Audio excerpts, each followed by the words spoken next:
অন্যান্য দেশের তুলনায় আমাদেরকে সুস্থতার সাথে জীবনযাপন করার তৌফিক দিয়েছেন। আল্লাহ তো চাইলে করোনার মিছিলে আমাদেরকেও সামিল করতে পারতেন, কিন্তু আমাদের বাঁচাইয়া রাখছেন। মেহেরবানিটা কার?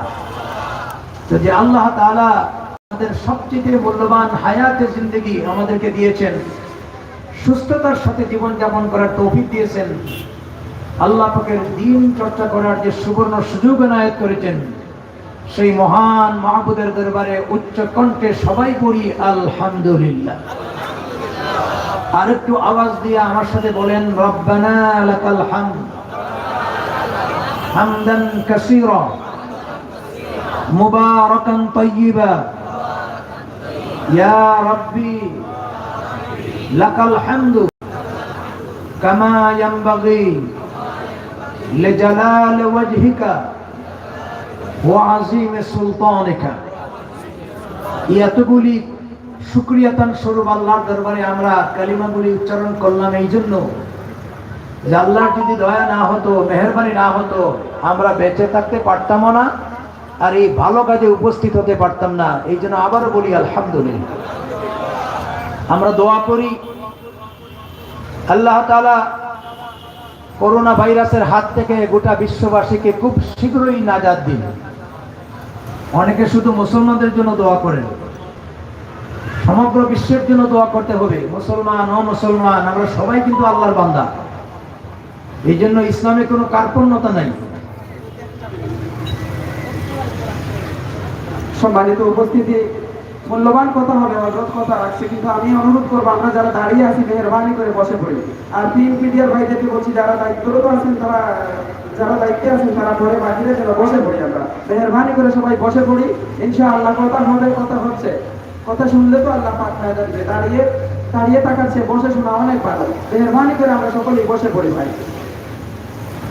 তো আমরা দোয়া করি আল্লাহ রাব্বুল আলামিন আমাদের যে সমস্ত প্রবাসী ভাইরা আছে, জায়গা জমি ভিটে মাটি বিক্রি করে কয়েকটি পয়সার আশায় আজ বিদেশে অবস্থানরত আছে, বিশেষ করে ইংল্যান্ড সহ অন্যান্য দেশে, আল্লাহ আমাদের সমস্ত প্রবাসী ভাইদেরকে নিরাপত্তা দান করুন।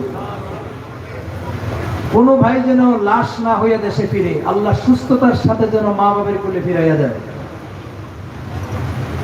মুআজ্জাজ হাজিরিন কারাম, আল্লাহর শুকরিয়ার পাশাপাশি আমরা সুরমা তাই অ্যালুমিনিয়ামের পক্ষ থেকে এবারের 13তম এই বিশাল মাহফিলের আয়োজন হয়েছে, আমরা তাদেরও শুকরিয়া জানাই। কারণ হাদিস শরীফে আসছে মান লাম ইয়াশকুরিন নাস লাম ইয়াশকুরিল্লাহ। আল্লাহর বান্দাদের শুকরিয়া আদায় না করলে আল্লাহর শুকরিয়া আদায় হয় না। তাদের এই ব্যবসায়িক জীবনের একটা অংশ। প্রত্যেক বছর এখানে ওয়াজ মাহফিল আয়োজন করে ওলামায়ে কেরামদেরকে দাওয়াত করে আপনাদের কাছে কোরআন সুন্নাহর যে মেসেজ দিচ্ছেন, দাওয়াতে তাবলীগের একটা অংশ। আল্লাহ তাদের এই মেহনতকে কবুল করুন, কিয়ামত পর্যন্ত এই ভালো কাজটাকে জারি রাখুন। আল্লাহ তাদের জান মালে বরকত দান করুন। আর এখানে যত ওলামায়ে কেরাম আসবেন এবং এসেছেন শেষ পর্যন্ত, এবং যারা আপনারা উপস্থিত হয়েছেন, আমাদের সবাইকে ইখলাসের সাথে আমলের নিয়তে কথাগুলি বলার, শোনার, আমল করার তৌফিক দিন। গত বছর আমি এই মাহফিলে ইসলামের ব্যবসা বাণিজ্য নিয়ে আলোচনা করেছিলাম, হয়তো যারা ছিলেন আপনাদের স্মরণ আছে। এবারে আমাকে একটা বিষয় দেওয়া হয়েছে, সেটা হলো সামাজিক অপরাধ দমনে সালাতের ভূমিকা। ইংরেজিতে বলে সোশ্যাল ক্রাইম। আমাদের সমাজ জীবনে যতগুলি অন্যায় আছে, অবিচার আছে, দুরাচার আছে, যতগুলি অপরাধ আছে, এই সমস্ত অন্যায় থেকে একটা মানুষকে চরিত্রবান বানানোর জন্য নামাজে কি ভূমিকা পালন করে। আমি এই বিষয়কে সামনে রেখে পবিত্র কালামুল্লাহ শরীফের সূরা আনকাবুতের 45 নম্বর আয়াত তেলাওয়াত করছি। নবী করিম সাল্লাল্লাহু আলাইহি ওয়াসাল্লামের একটা হাদিসের অংশ আপনাদের সামনে পেশ করেছি। আল্লাহর কাছে তৌফিক চাই, কারণ আমারও ইলম নাই, আমলেরও ঘাটতি আছে। আমাদের একটা জিনিস মনে রাখতে হবে, আমরা যারা বক্তা এবং শ্রোতা, আমাদের সব সময় ধর্ণা দিতে হবে, সাহায্য চাইতে হবে কার কাছে? আল্লাহ যদি দয়া না করেন কথা বলাও সম্ভব না, আল্লাহ মেহেরবানি না করলে আমল করাও সম্ভব না। এই জন্য আল্লাহর কাছে সাহায্য চাই, আল্লাহ যেন আমাদেরকে দয়া করে আমাদের ফায়দার জন্য কোরআন সুন্নাহ থেকে কথা বলার তৌফিক দিন বলি আমিন। আল্লাহ রাব্বুল আলামিন ইরশাদ করছেন, ইন্নাস সালাতা তানহা আনিল ফাহশাই ওয়াল মুনকার। নিঃসন্দেহে সালাতে মানুষকে অশ্লীলতা এবং সকল প্রকারের মন্দ কাজ থেকে বিরত রাখে। এক কথায় সমাজের ভিতরে যতগুলি অন্যায় আছে, অপরাধ আছে, চুরি, ডাকাতি, সন্ত্রাস, মিথ্যা বলা, ওজনে কম দেওয়া, যতগুলি অনৈতিক কাজ আছে, সমস্ত অন্যায় কাজ থেকে মানুষকে নামাজে বিরত রাখে। একটা সত্যিকারের নামাজি কোনোদিন অপরাধী হতে পারে না, একজন সত্যিকারের নামাজি কোনোদিন কোনো অন্যায় কাজে জড়িত হতে পারে না। এটা আল্লাহর কথা। কার কথা? আল্লাহ পাকের কথা। এখন এই আয়াতের দৃষ্টিভঙ্গিতে যদি আমাদের সমাজ ব্যবস্থা থেকে আমরা দৃষ্টিভঙ্গি দেই, তাহলে দেখি তার বিপরীত। এই বাংলাদেশ একটি মুসলিম জনগোষ্ঠী, দিন যত যাচ্ছে মসজিদের সংখ্যা বৃদ্ধি পাচ্ছে, নামাজিদের সংখ্যা বৃদ্ধি পাচ্ছে। আগের তুলনায় নামাজি বাড়ছে না কমছে? বাড়ছে। মসজিদ বৃদ্ধি হচ্ছে, এটা একটি ভালো লক্ষণ বলি আলহামদুলিল্লাহ। আমরা এই দেশকে নিয়ে গর্ব করি, বিশ্বের মানচিত্রে আমাদের দেশটা হচ্ছে একটি বৃহত্তর মুসলিম জনগোষ্ঠী বলি আলহামদুলিল্লাহ। কিন্তু একটা জিনিস বলুন তো দেখি, যে এত মসজিদ, নামাজ, এত নামাজি হওয়ার পরেও আমাদের সমাজ থেকে অপরাধ কমছে না বাড়ছে? চুরি বাড়ছে না কমছে? সন্ত্রাস বাড়ছে না কমছে? মিথ্যা কলা বাড়ছে না কমছে? ওজনে কম দেওয়া বাড়ছে না কমছে? বাসি মাল দেওয়া বাড়ছে না কমছে? সুদ ঘুষ বাড়ছে না কমছে? তাহলে আমরা নামাজ পড়ি, মসজিদ বাড়তেছে, ইমানদার বাড়তেছে, কিন্তু এর বিপরীত দেখা যায় যে অন্যায়গুলি বাড়ে না, বরং কমে। যে মসজিদ হচ্ছে পৃথিবীর সবচেয়ে উত্তম জায়গা, আফদালুল বিলাদি ইলাল্লাহি মাসাজিদুহা, আল্লাহ রাসূল বলেছেন সবচেয়ে ফজিলতপূর্ণ জায়গা হচ্ছে মসজিদ,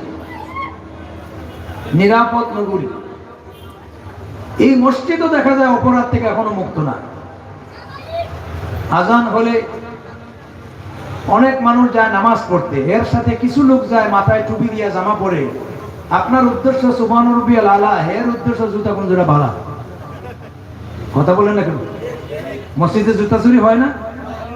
এই ভারত উপমহাদেশে এই খাসলতটা আছে, পৃথিবীর আর কোনো দেশে নাই। আমরাও আপনাদের দোয়ায় 8-10টা দেশ ঘুরেছি, কিন্তু এই জাতীয় খারাপ আচরণ আমাদের দেশে আছে, অন্য দেশে নাই। কোটি টাকার মাল পড়ে থাকলে কেউ ভূক্ষেপ করবে না, তাকাবে না। অথচ আমাদের তো আসলে যে জুতা চুরি করে সে আসলে মুসল্লি না, মুসল্লির সে পোশাক পরে নামাজ পড়ার উদ্দেশ্য যায় নাই, সে উদ্দেশ্যে গেছে জুতা চুরি করতে, অর্থাৎ সুর মুসল্লি সাজছে। কথা ঠিক কিনা বলেন? তাহলে কেন আমরা এই অপরাধ থেকে বেরোতে পারি নাই? অথচ আল্লাহর কথা নামাজে মানুষকে অন্যায় থেকে বাঁচায়।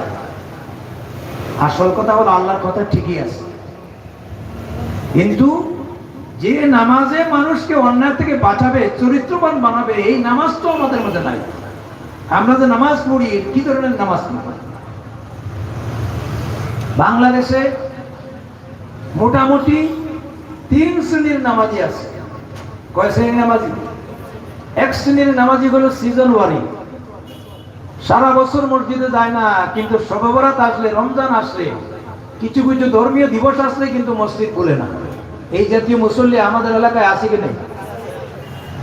আরেক শ্রেণীর মুসলিম হচ্ছে সাপ্তাহিক, এরা সারা বছরে খালি জুমাবারে যায়।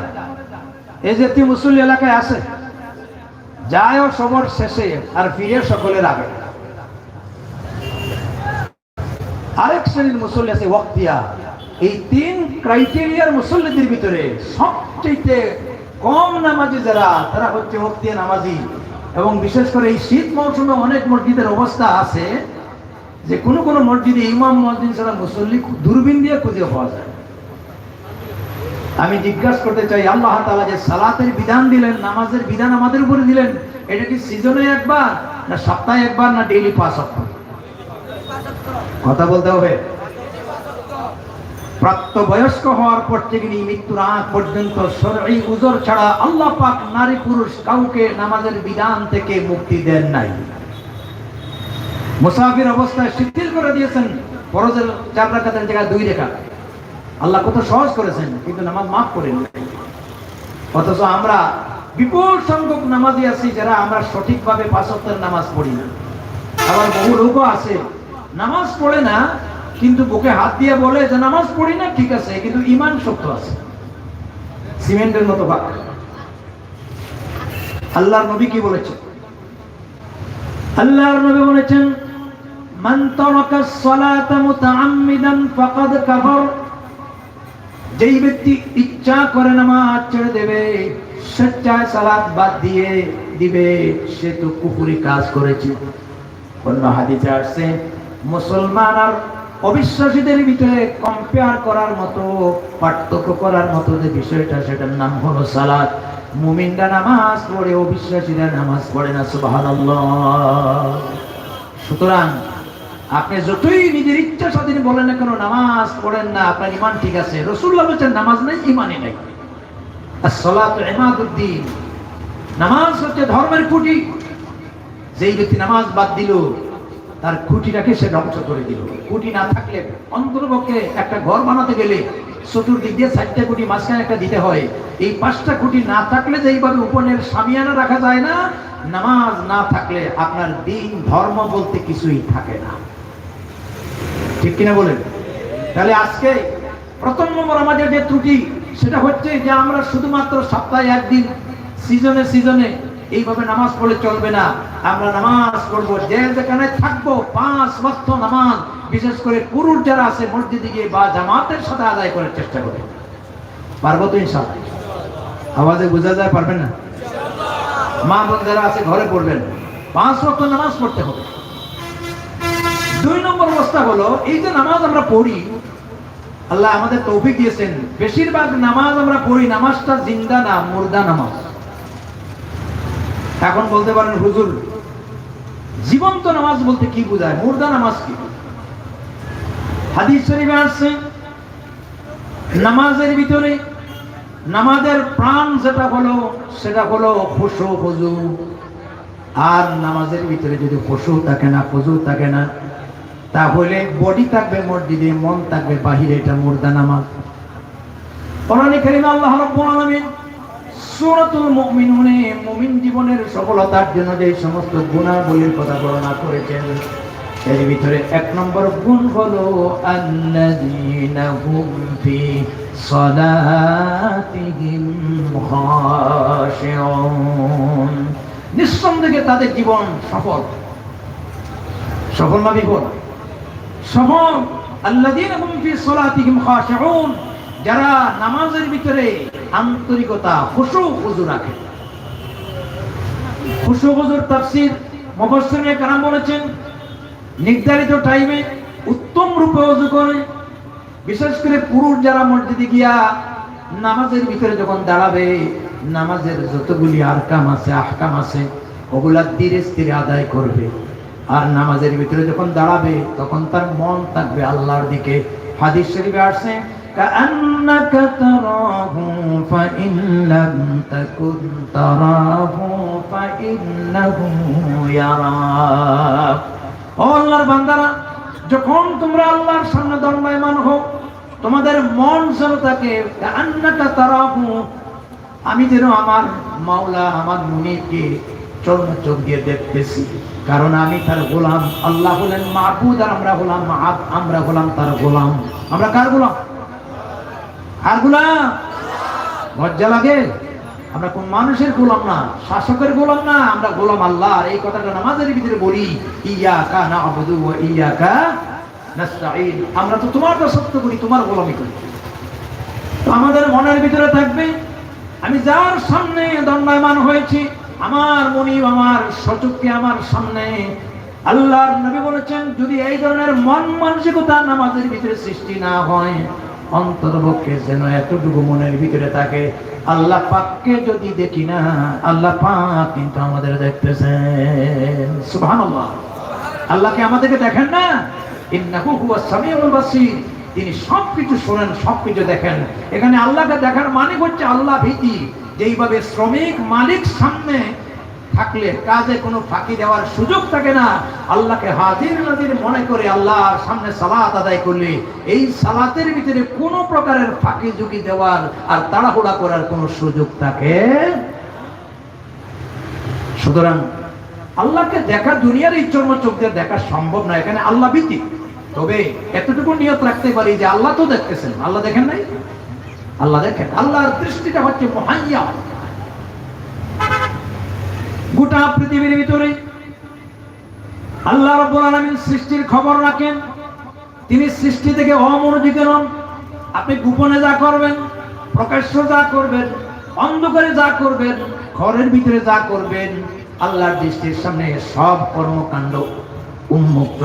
আল্লাহর দৃষ্টি থেকে কেউ বাঁচতে পারবে না। এই জন্য আল্লাহ পাক মনে করবেন যে আল্লাহ আমাদের দেখতেছেন। তবে আশাহত হওয়ার দরকার নাই। আল্লাহকে দেখা অবশ্যই হবে, আল্লাহর সঙ্গে আমাদের দিদার হবে। অবশ্যই আমরা আল্লাহরে চাই। কি বলেন, চাই কিনা? এই যে নামাজ পড়েন, রোজা রাখেন, হজ করেন, কোরবানি দেন, যতগুলি ইবাদত বন্দেগী করেন, সব কিছুর মূল উদ্দেশ্য কার জন্য? আল্লাহর নামটা তো আসতে দিলে জোরে বলে কার জন্য? কোরআনে কারীমে আল্লাহ রাব্বুল আলামিন বলেছেন, কুল ইন্না সালাতি ওয়া নুসুকি ওয়া মাহইয়ায়া ওয়া মামাতি লিল্লাহি রাব্বিল আলামিন। আল্লাহ রাব্বুল আলামিন বলেন, হে নবী, আপনি আমার বান্দা বান্দীকে এই কথা বলে দিন, তারা যখন নামাজ পড়ে যেন বলে আমার নামাজ, আমার কুরবানি, আমার হায়াত, আমার মৃত্যু, গোটা যাবতীয় কর্মকাণ্ড লিল্লাহি রাব্বিল আলামিন, কেবলমাত্র আল্লাহর জন্য। এই জন্য ভাই, আমরা যদি আল্লাহকে না পাই, আল্লাহকে না দেখি, আল্লাহর দর্শন না হয়ে, তাহলে এই নামাজ রোজা কি করব? বড় পীর আব্দুল কাদের জিলানী রাহমাতুল্লাহ আলাইহি বলতেন, আল্লাহ এমন এক বেহেশত আমার জন্য দিও যেখানে গেলে তোমারে পাই, আর যে বেহেশতে গেলে তোমারে পাই না, এই বেহেশত আমার দরকার নেই। সুবহানাল্লাহ বলেন। অবশ্যই আল্লাহর সঙ্গে আমাদের মোলাকাত হবে, এবং এটাই হবে জান্নাতীদের সবথেকে চরম এবং পরম পাওনা। বলেন সুবহানাল্লাহ।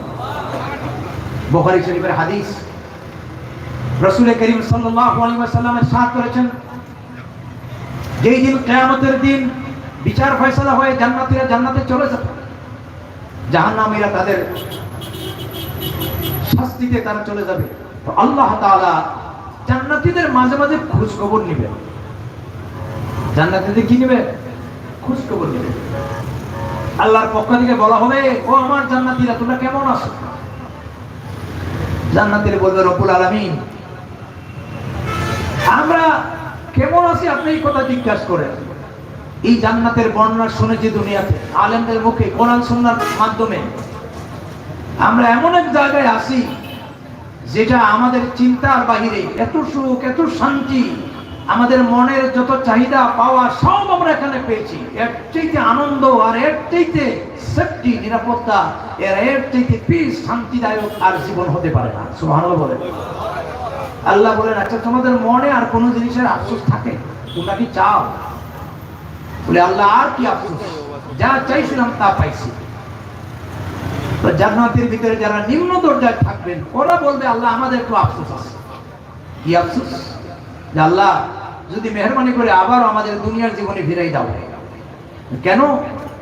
বলে যে আমরা তো পুরো জীবনটাকে দুনিয়াতে উপভোগ করেছি, এনজয় ইওর লাইফ, লাইফটাকে উপভোগ করেছি, কিন্তু এখন জান্নাতে এসে দেখতেছি যদি পুরো লাইফটাকে যদি ইবাদত বন্দেগীর ভিতরে উপভোগ করতে পারতাম, তাহলে আজকে আমার সাথে আমার বন্ধু, তার মর্যাদা জান্নাতের সর্বোচ্চ স্তরে, আর আমার মর্যাদা সব নিচে, আমি সেই ভোগ করতে পারছি না। আমাকে দুনিয়ায় দিলে আমি গোটা জীবন তোমার গোলামি করে জান্নাতের সর্বোচ্চ মোকাম লাভ করলাম। আল্লাহ বলবেন, তোমার এই চাহিদা আর পূরণ হবে না। দুনিয়াতে দ্বিতীয়বার দেওয়ার কোনো বিধান নাই, তবে আরেকটা জিনিস আমি পূরণ করবো যেটা তোমাদের অজানা। জান্নাতের বলবে, আল্লাহ কি জিনিসটা অজানা আছে? আল্লাহ বলবেন, জান্নাতের ভিতরে যে জিনিসটা অজানা আমি আল্লাহর পক্ষ থেকে দেওয়া হবে, সেটা হবে আমি মাঝে মাঝে আল্লাহর সঙ্গে তোমাদের সাক্ষাৎ হবে। সুবহানাল্লাহ। আসতে বলুন, মাঝে মাঝে আল্লাহ দেখা দিবেন জান্নাতীদের সঙ্গে। উজুহু ইয়াউমাইদিন নাযিরা। আল্লাহ তাআলা যখন দৃষ্টি তাদের উন্মুক্ত করে দিবেন, আল্লাহর দিকে যখন জান্নাতীরা তাকাবে থাকবে, বুখারী শরীফের হাদিসে আসছে এক দৃষ্টিতে জান্নাতীদের ৭০,০০০ বছর চলে যাবে। হযরত আয়েশা রাদিয়াল্লাহু তাআলা আনহা এই কথা শোনার পরে রাসূলুল্লাহর কাছে একটা প্রশ্ন করলেন। সাহাবায়ে কেরামের জিন্দেগি ছিল কোরআনওয়ালা, তাদের লাইফ স্টাইল ছিল কোরআন। আমরা তো কোরআনের মর্ম বুঝি না, হাদিসের মর্ম বুঝি না। তারা কোরআন ছাড়া তাদের জীবন নাই, হাদিস ছাড়া তাদের জীবন নাই। কোরআনের যতগুলি আয়াত নাযিল হয়েছে, আল্লাহর রাসূলের পক্ষ থেকে যে কোনো ওহী নাযিল হয়েছে, তারা দুনিয়ার সব কিছুকে প্রাধান্য না দিয়ে আল্লাহর রাসূলের কথাকে জিন্দেগির সবচেয়ে বড় গিফট মনে করেছেন, এটাকে তারা গুরুত্ব দিয়েছেন। কোরআন ছাড়া তাদের জীবন ছিল না। এই যে এক মুরব্বী সূরা আসর পড়লেন, এই ছোট্ট সূরা, এটা যেদিন নাযিল হয়, আল্লাহু আকবার, হযরত উবাইদুল্লাহ ইবনে হাসান রাদিয়াল্লাহু তাআলা তিনি বর্ণনা করছেন যে আল্লাহর রাসূল যখন এই সূরা তেলাওয়াত করলেন, দুইজন সাহাবী উপস্থিত ছিলেন। তাদের ভিতরে কোরআনের এত প্রভাব ছিল যে ওরা যখন কোনো কারণবশত রাস্তাতে চলাফেরা করতেন, একজনের সাথে আরেকজনের সাক্ষাৎ হতো, তো প্রথম নম্বর কথা ছিল, ভাই তুমি আমারে কোরআন শোনাও। ঠিক তেমনি ভাবে অপরজন বলতেন, ভাই তুমিও আমারে শোনাও। একজনের কাছ থেকে আরেকজনের পক্ষ থেকে আল্লাহর কোরআন না শোনা পর্যন্ত রাস্তা থেকে বিচ্ছিন্ন হতেন না। সুবহানাল্লাহ আসতে বলছেন। হযরত আয়েশা বলছেন, ইয়া রাসূলুল্লাহ, আপনি যে জান্নাতের বর্ণনা দিলেন, আল্লাহর দর্শনের কথা বললেন, আমার তো লোভ বেড়ে গেছে, কিন্তু আমার তো একটা জিনিস খুব শঙ্কা যে কিভাবে আল্লাহর সঙ্গে সাক্ষাৎ হবে, কারণ আল্লাহ তো একজন। আল্লাহ কয়জন? সন্দেহ আছে, ইখতিলাফ আছে। কি জায়গায় ইখতিলাফ করলে ঈমানই নাই। আল্লাহ কয়জন?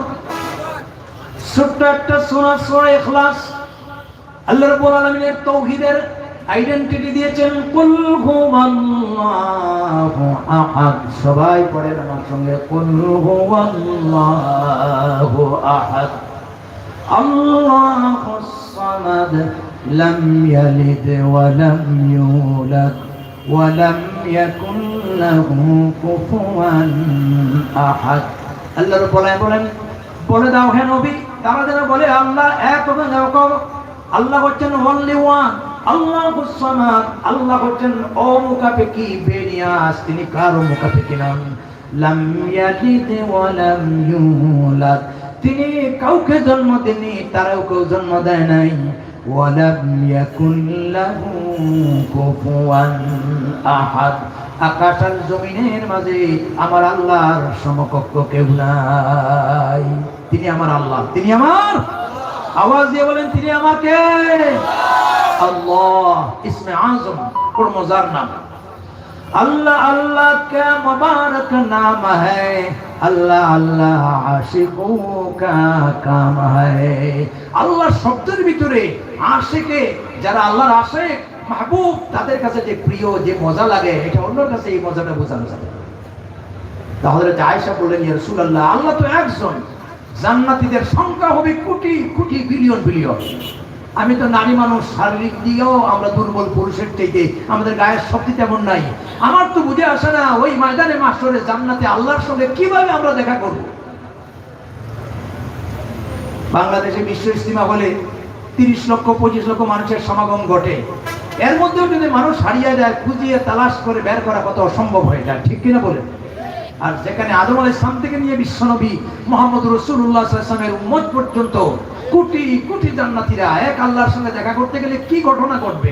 হযরত আয়েশার কথাটা কত সূক্ষ্ম এবং কত যৌক্তিক, কিন্তু আল্লাহর নবী পানির মতো সহজ উত্তর দিলেন। সুবহানাল্লাহ। আল্লাহর নবী তার মাথাটা আকাশের দিকে উঠালেন, এরপরে এই আঙ্গুলটা আকাশের দিকে লক্ষ্য করে, যেটাকে আমরা শাহাদাত আঙ্গুল বলি, নবীজি বলেন, আয়েশা রে, আকাশের দিকে মাথা উত্তোলন করে আমার আঙ্গুলের দিকে তাকাও। ইন্নাকুম সাতারাউনা রাব্বাকুম কামা তারাউনা হাযাল কমার। ও আমার আয়েশা, আকাশের দিকে লক্ষ্য করে দেখো, গোটা জগৎবাসীর জন্য আল্লাহ রাব্বুল আলামিন একটা চাঁদ ঝুলাইয়া দিয়েছেন, অথচ একটা চাঁদ দেখতে গিয়ে আরব জাতির কোনো অসুবিধা হয় না, জাপান জার্মানির মানুষের কোনো অসুবিধা হয় না, মিশরের কোনো অসুবিধা হয় না, লন্ডনের কোনো অসুবিধা হয় না, ভারত পাকিস্তান বাংলাদেশের কোনো অসুবিধা হয় না, চাঁদ কিন্তু একটা, দুনিয়ার সব মানুষ দেখে। এই চাঁদ দেখতে গিয়া কারো যেমন কোনো বিশৃঙ্খলা হয় না, দেখতে অসুবিধা হয় না, ঠিক তেমনি ভাবে আল্লাহর জান্নাতে আল্লাহর সঙ্গে লক্ষ লক্ষ কোটি কোটি জান্নাতীরা দেখা হবে, আল্লাহর দিদারে কোনো প্রকারের ব্যাঘাত হবে না। রমজান শরীফ আসতেছে, রোজাদারের জন্য একটা হাদিস আছে, লিসাইমি ফারহাতান, ফারহাতুন ইনদা ফিতরিহি ওয়া ফারহাতুন ইনদা লিকাই রাব্বিহি। রাসূলুল্লাহ বলেছেন রোজাদারের সবচেয়ে জীবনে দুইটা সময় আনন্দের সময়, একটা হলো ইফতারের পূর্ব মুহূর্ত, আর আরেকটা হলো আখিরাতে, যেই দিন রোজাদাররা আল্লাহর সঙ্গে সাক্ষাৎ করবে। তাহলে অবশ্যই আমরা আল্লাহর সাথে সাক্ষাৎ করতে চাই, আল্লাহর দিদার চাই, আল্লাহর সন্তুষ্টি চাই, চাই কিনা? যদি চাই আমাদেরকে কি করতে হবে? আল্লাহ তাআলা কোরআনে কারীমের অন্য জায়গায় বলছেন, আল্লাহ রাব্বুল আলামিন বলছেন, ফামান কানা ইয়ারজু লিকাআ রাব্বিহি ফালইআমাল আমালান সালিহা ওয়া লা ইউশরিক বিইবাদাতি রাব্বিহি আহাদা। সূরা কাহফ 110 নম্বর আয়াত। আল্লাহ রাব্বুল আলামিন বলেন, যে কেউ এই আশা পোষণ করে, মনের ভিতরে তামান্না রাখে, ইয়ারজু লিকা রাব্বিহি, কাল কিয়ামতের দিন ময়দানে মাশরে আমি আল্লাহর সঙ্গে সাক্ষাৎ করে, সাক্ষাৎ করার যদি তার পরিকল্পনা থাকে, সে যেন মনোযোগ দিয়ে দুইটা কাজ করে।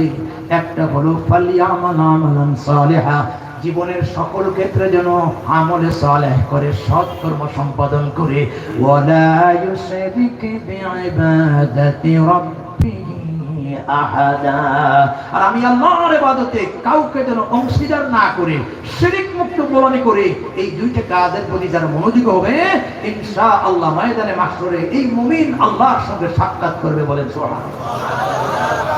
যাই হোক ভাইরা আমার, নামাজের ভিতরে আমরা যখন দাঁড়াবো, আমাদের মন থাকবে আল্লাহর দিকে, কাআন্নাকা তারাহু ওয়া ইন লাম তাকুন তারাহু ফাইন্নাহু ইয়ারাক, যে আল্লাহ তো দেখতেছেন, এই চিন্তা করে আপনি দাঁড়াবেন।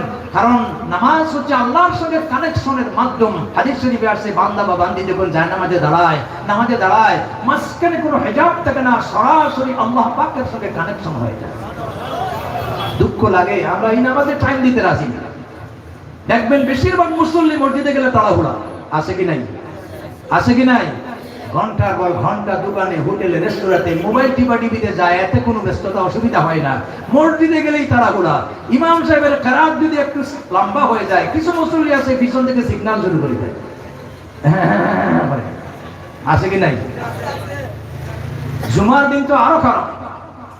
জুমার দিনে মুসল্লি যায় শেষে, অথচ জুমার সবচেয়ে গুরুত্বপূর্ণ খুতবা, নুদিয়া লিস-সালাতি মিন ইয়াউমিল জুমআ ফাসআউ ইলা যিকরিল্লাহি ওয়া যারুল বাই', ব্যবসা বাণিজ্য বন্ধ, খুতবার দিকে যাও, তাড়াতাড়ি আল্লাহর জিকির দাবি করো, খুতবা শোনো।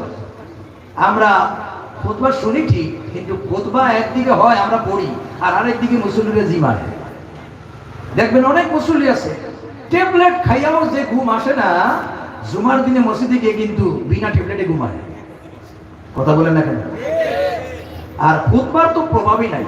হযরত ওমর রাদিয়াল্লাহু তাআলা যখন খুতবা দিতেন, কি প্রভাব ছিল, এটা এক সপ্তাহের জন্য রাষ্ট্রীয় আইনে পরিণত হয়ে যেত। সুবহানাল্লাহ বলবেন না? খুতবার প্রভাব নাই, তবে খুতবা শুনতে শুনতে মুসল্লিদের অভ্যস্ত হয়ে গেছে। যখন হুজুর বলে ফাজকুরুনি আযকুরুকুম, ইমাম সাহেবের কমর সোজা হওয়ার আগে মুসল্লির কমর সোজা হয়ে যায়। কথা কি ঠিক বলছি না বেঠিক বলছি? এই নামাজে অ্যাকশন হবে কিভাবে? আমাদের নামাজ কার নামাজ?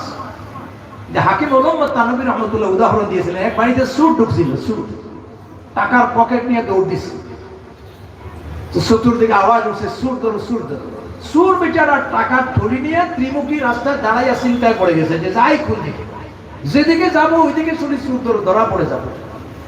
তো সে দেখে পার্শ্ব মসজিদে জামাত চলতেছে, টাকার থলি নিয়ে ইমাম সাহেবের পিছনে দাঁড়াইয়া গেছে। সুরের নাম ছিল মুসা। আর ওই দিন ইমাম সাহেব তেলাওয়াত করতেছেন, ওমা তিলকা বিয়ামিনিকা ইয়া মুসা, হে সুর মুসা তোর হাতে কিটা? সুরে কয় সর্বনাশ, মসজিদেও জায়গা নাই। এই ইমাম এটা জানলো কেমনে আমার হাতে? তো সুরটা ছিল সাংঘাতিক কনজারভেটিভ, রক্ষণশীল।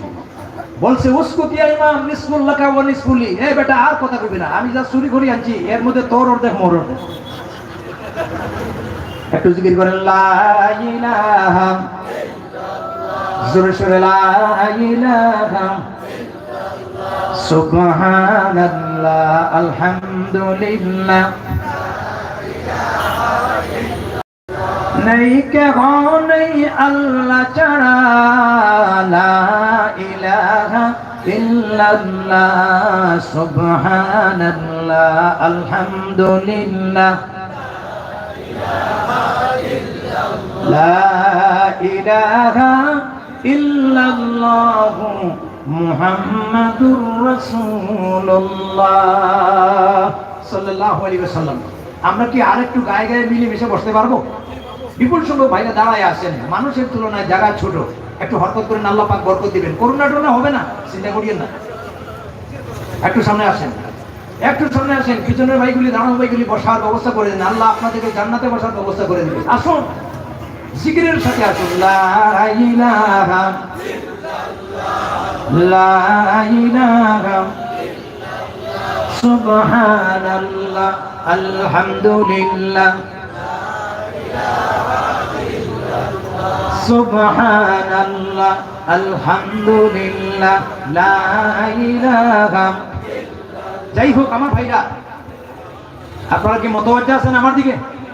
কথাগুলি শোনা যায়? অ্যাটেনশন প্লিজ, মনোযোগটা এদিকে রাখেন।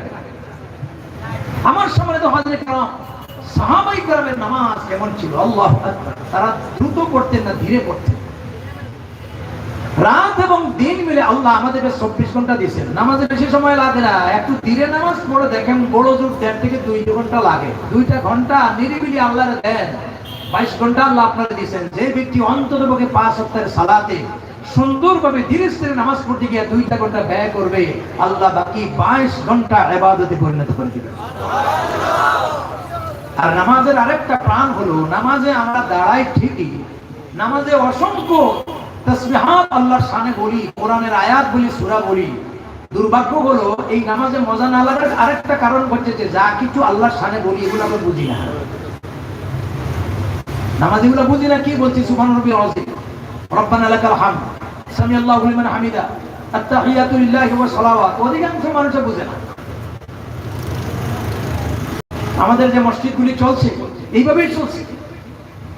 যদি কোনো ইমাম সাহেব মসজিদে শুরু করেন যে আগামী কাল থেকে মুতাওয়াল্লি সাহেবকে আমরা জিজ্ঞাসা করব নামাজের ফরজ কয়টা, সেক্রেটারি সাহেব পরের দিন বলবেন নামাজের ওয়াজিব কয়টা, বাকি মুসল্লিদেরকে জিজ্ঞাসা করব আলহামদুলিল্লাহি রাব্বিল আলামিন অর্থ কি, তাহলে আমার মনে হয় এই অবস্থা চালু হলে সব মুসল্লি ঐক্যবদ্ধ হয়ে ইমামের বিরুদ্ধে আন্দোলন শুরু করে দিবেন যে বেটা তোমার আনছি নামাজ পড়াতে, এখন তুমি ইন্টারভিউ শুরু করছো। সেক্রেটারি সাহেব বলবেন যে ইমাম সাহেবকে বলে দিয়ে যে ফজরের আগে যেন গাড়ি করবে। আমাদের যে অবস্থা, সবচেয়ে কম মানের বেতনের চাকরি হলো ইমাম মুয়াজ্জিনের চাকরি। এমনি তো হুজুরে পাইলে খুব শ্রদ্ধা করে, ওরা পাড়া গায়ে মিলিয়ে একটা ভালো বেতন দিতে পারে না। তাও হুজুররা যদি একটু সত্য কথা হয় আর যদি মুতাওয়াল্লি সেক্রেটারির খেলাফ চলে যায়, তাহলে ইমাম সাহেবের চাকরি যাইতে 26 বছরের চাকরি যাইতে 26 সেকেন্ড লাগে না। ঠিক কিনা বলেন? এই মসজিদ পরিবর্তন হবে কিভাবে? খালি টাইলস করা, মোজাইক করা, এয়ার কন্ডিশন লাগানোর নাম মসজিদ না। মসজিদের আসল রূপ হলো জীবন্ত নামাজি হওয়া। ঠিক কিনা বলেন? এই জন্য ভাইরা এগুলো শিখতে হবে। নামাজের ফরজ শিখেন, ওয়াজিব শিখুন। অনেকে জানেন এগুলো। এক বিচারে জিজ্ঞাসা করা হয়েছিল গোসলের ফরজ জানো? কয় হ্যাঁ জানবো না কেন, বলো কয়টা? কয় আর কয়টা হবে? 7-8টা। ইমাম সাহেব বললেন আচ্ছা বলো। কয় জিহ্বা দোয়া, ঠোঁট দোয়া, মুখ দোয়া, কুল্লি করা, নাক দোয়া, চোখ দোয়া, মাথা দোয়া, পেট দোয়া, হাত দোয়া, রান দোয়া, বলতে বলতে 17টা। ইমাম সাহেব বললেন তুমি 7-8টা বললে, এখন 17টা হয়ে গেল। কয় হুজুর আরো জানি, রমাইয়া বলতেছে কলিমা পর্যন্ত জানে না। এক গল্প শুনছিলাম, পাকিস্তান রাইটের সময় পাঞ্জাবিরা মানুষে ধরতো, জিজ্ঞাসা করতো তুই মুসলমান? মুসলমান পরিচয় 2টা জিনিস, যদি প্যান্ট থাকতো বলতে চেন কুট, আর লঙ্গি থাকলে বলতো লঙ্গি উঠা, আগা কাটা আছে কিনা দেখতো। একজনে ধরছে তুমি মুসলমান? হ্যাঁ। আমি মুসলমান হ্যাঁ। লঙ্গি খুলো, নেই, এই কাজ করতে পারবো না। এখন দেখছে বিপদে পড়ছে, বলছে তুমি কলিমা বলো। কলিমা জানো? বলে হ্যাঁ জানি। কলিমা বল। এর পড়তেছে লা ইলাহা ইল্লা আনতা সুবহানাকা ইন্নী কুনতু মিনাজ জালিমিন। পাঞ্জাবি বলতেছে আরে বেকুফ, ইয়া তো মুসিবত কা দোয়া হ্যায়, এই এটা কলিমা না রে, এটা তো বিপদের দোয়া। সে বড় চালাক ছিল, বলছে হাম ভি বড়ি মুসিবত মে হ্যায়, আমিও বিপদে আছি। আজকের মুসলমানের অবস্থা এটা। ভাইরা, নামাজের অ্যাকশন আনতে হলে আল্লাহ তাআলার শানে কি কথাগুলি বলছেন, এগুলা যদি আপনি হৃদয়ঙ্গম না করতে পারেন, আল্লাহর কসম করে বলছি এই নামাজের স্বাদ পাবেন না, এই নামাজে আপনার জীবনের অবস্থা কোনোদিন পরিবর্তন হবে না। রাসূলুল্লাহ বলেছেন সাল্লু কামা রাআইতুমুনি উসাল্লি, আমারে যেভাবে নামাজ পড়তে দেখেছো সেইভাবে নামাজ পড়ো। রাসূলুল্লাহ নামাজটা কি ছিল? ফাজাইলে আমল করে দেখুন, ফাজাইলে সালাত করে দেখুন। এরপরে আপনার বিভিন্ন ইসলামী কিতাবাদি আছে, বেহেশতি জওহরে মাসলা মাসাইল আছে, ওগুলা খুলে দেখুন। আল্লাহর রাসূলের পুরো নামাজের চিত্র এই সমস্ত কিতাবাদির ভিতরে বর্ণনা করা আছে কিনা। সাহাবীরা নামাজ পড়তেন পা খুলে যেত, সিজদায় গেলে তারা উঠতেন না, যতবার সুবহান রাব্বিয়াল আলা বলতেন স্বাদ লাগতো, কারণ কথাগুলি বলছে কার সাথে? আল্লাহ পাকের সাথে। আল্লাহু আকবার। এবং তাদের নামাজের যে মাহাত্ম্য, দর্শন, একটা ঘটনা বললে বুঝবেন। একটা কিতাব আছে ইজালাতুল খাফা আনিল খিলাফাতিল খুলাফা, এটা নিয়ে নাই, এটা লিখেছেন আমাদের ভারত উপমহাদেশের শাহ ওলিউল্লাহ মুহাদ্দিস দেহলভী রাহমাতুল্লাহি আলাইহি। এই কিতাবে তিনি লিখছেন সাহাবায়ে কেরামের নামাজ, নামাজের দর্শন কি ছিল। আল্লাহ, সাইয়্যিদনা ওমর রাদিয়াল্লাহু তাআলা আনহু জামানা, এই সময়ে হযরত আলী রাদিয়াল্লাহু তাআলা আনহু এশা নামাজ পড়ে ঘরে গিয়ে শুইছেন। তো তিনি নামাজে ঘুমন্ত অবস্থায় তিনি একটা স্বপ্ন দেখতেছেন। স্বপ্নের মধ্যে তিনি দেখছেন যে ফজরের নামাজ মসজিদে নববীতে আল্লাহর রাসূলের পিছনে তিনি জামাতের সাথে আদায় করতেছেন। কার পিছনে? রাসূলুল্লাহর পিছনে। আর নামাজ যখন সমাপ্ত হয়ে গেল, আল্লাহর রাসূল মুসল্লায় বসে তিনি মসনুন আমল করছেন, বাকি মুসল্লিরাও যার যার কাতারে বসে সুন্নত আমল করছেন, তাসবিহাত পড়তেছেন। হযরত আলী বলেন, আমার তো শ্রমিক মানুষ, কাজে যাওয়ার বেশি চাহিদা, আমি তাড়াহুড়া করে সবাইকে রেখে মসজিদ থেকে বেরিয়ে গেলাম বাইতুস সালামের দরওয়াজা দিয়া। দরওয়াজার কাছে যাওয়ার পরে একজন বৃদ্ধা আমাকে টার্গেট করছে, লক্ষ্য করছে, আর আমাকে বলছে তাআল ইয়া আলী, আলী আসো, কই যাও, আমি তো তোমার অপেক্ষায়। তা আমি তার কাছে গেলাম। এখন দেখি বৃদ্ধা বলতেছে যে এই দেখো আমার কাছে একটা পাত্র আছে, টুকরি আছে, এই পাত্রের ভিতরে খেজুরে ভরা কাঁচা পাকা খুরমা আমার গাছ থেকে নতুন ভাবে এটা পেড়ে নিয়ে আসা হয়েছে। এই খেজুরগুলি আনছি এই মসজিদের ইমাম আর মুসল্লিয়ানে কেরামদের জন্য, তুমি তাদের কাছে নিয়ে যাও। ইমাম সাহেব নিজে যেন খান, তা থেকে যেন মুসল্লিয়ানে কেরামদেরকে বন্টন করে দেন। আমার বিশ্বাস আমার এই গাছের ফল এই মসজিদের ইমাম এবং মুসল্লিয়ানে কেরাম খাইলে আল্লাহ রাব্বুল আলামিন আমার গাছের ভিতরে বরকত দিবেন। সুবহানাল্লাহ, আসতে বলুন। কথাগুলি বুঝেন নাই? হযরত আলী রাদিয়াল্লাহু তাআলা আনহু বৃদ্ধার কাছ থেকে খেজুরের পাত্রটা নিয়ে সরাসরি রহমতে দু আলম নবী করিম সাল্লাল্লাহু আলাইহি ওয়াসাল্লামের কাছে নিয়ে গেলেন। বিষয়টা বাস্তব নয়, বিষয়টা হলো স্বপ্ন।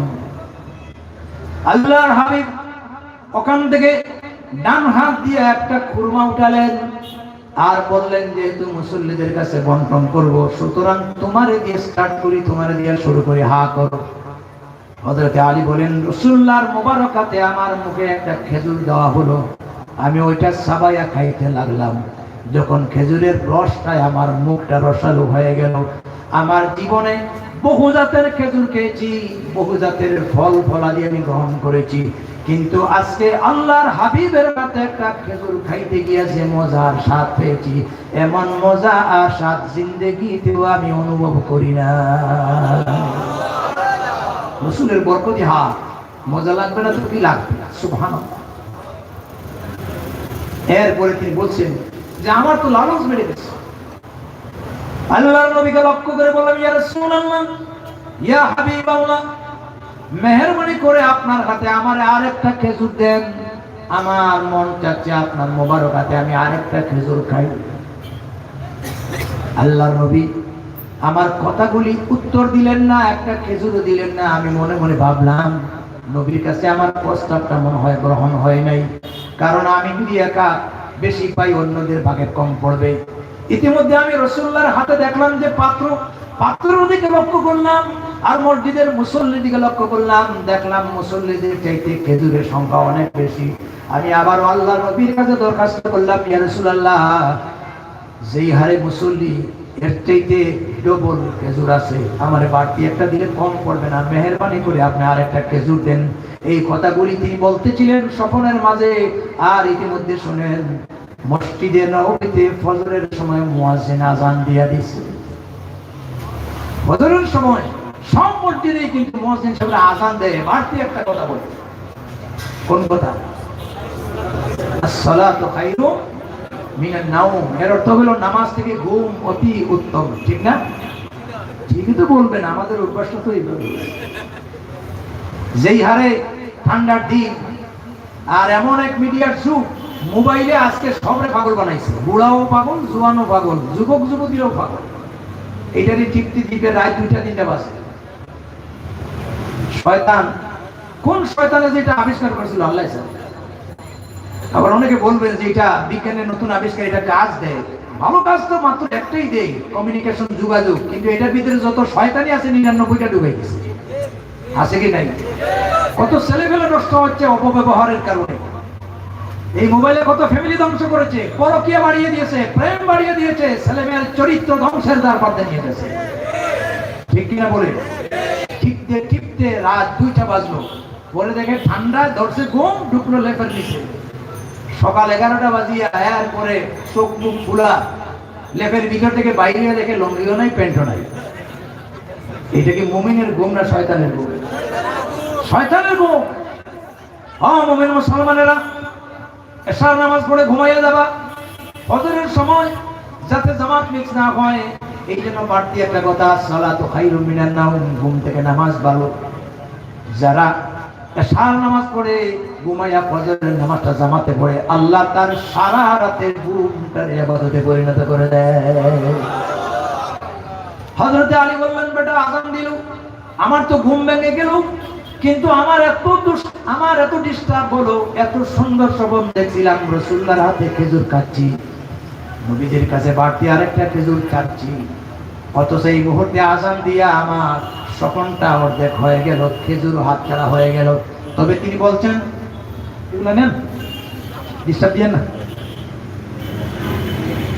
এরপরে তিনি বলেন, আমার আফসোস লাগলো, তবে একটা জিনিস আমি গভীরভাবে লক্ষ্য করেছি, আল্লাহর পক্ষ থেকে কি মিরাকল, কি আশ্চর্যজনক ব্যাপার। ওই স্বপ্নের মাঝে রাসূলুল্লাহর হাতে খেজুর খাইতে গিয়া যে মজা পেয়েছি, ঘুম থেকে সজাগ হইয়া দেখি ওই মজাটা আমার মুখের ভিতরে এখনো যেন অনুভব হচ্ছে। দৌড় দিলাম অজুখানায়, উত্তম করে অজু করলাম, এরপরে দৌড় দিলাম মসজিদ নববীতে। সেখানে গিয়ে দেখি জামাত শুরু হয়ে গেছে, আর জামাতের ইমামতি করতেছেন আমিরুল মুমিনিন, খলিফাতুল মুসলিমিন, সাইয়্যিদ হযরত ওমর ফারুক রাদিয়াল্লাহু তাআলা। কারণ রাষ্ট্রে যদি ইসলামী শাসন ব্যবস্থা হয়, তাহলে রাষ্ট্রের প্রধানের দায়িত্ব হচ্ছে জাতীয় মসজিদে ইমামতি করা। কথা বলেন না কেন? ঠিক কিনা? ওরা যেমন দেশের ইমাম, মসজিদের ইমাম।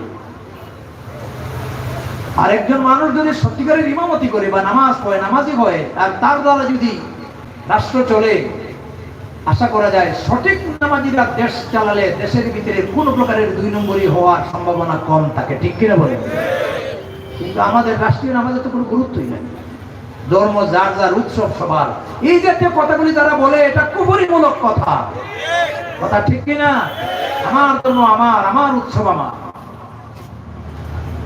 হযরত ওমর তাও কোন ধরনের ব্যক্তি? আল্লাহু আকবার। যার সম্পর্কে আল্লাহর রাসূল বলেছেন, লাউ কানা বাদি নবিয়্যান লাকানা ওমর, আমার পরে যদি আল্লাহ পাক কাউকে নবী হিসেবে মনোনীত করতেন, তাহলে ওমর নবী হওয়ার যোগ্যতা রাখেন।